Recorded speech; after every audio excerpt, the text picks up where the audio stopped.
महामार्गावरती bulker आणि दुचाकीचा भीषण अपघात झालाय। या अपघातात तिघांचा मृत्यू झालाय। जखमी आहेत।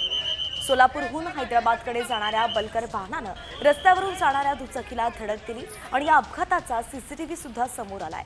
हा अपघात किती भीषण होता हे यातून स्पष्ट लक्षात येत आहे।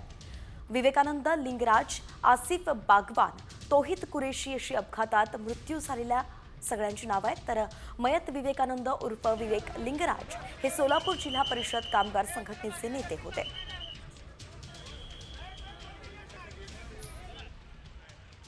आम्ही अनेक दिवसापासून प्रशासनाला मागणी करतोय की सोलापूर शहरातून जी जड वाहतूक जाते ती थांबली पाहिजे आणि त्याला बाह्य वळण लवकर रस्ते झाले पाहिजेत।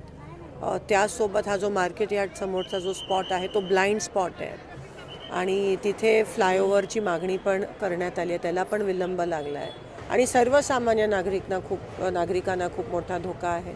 हे कुठेतरी थांबणं, प्रशासनाने ह्यावर सिरियसली विचार करणं गरजेचं आहे।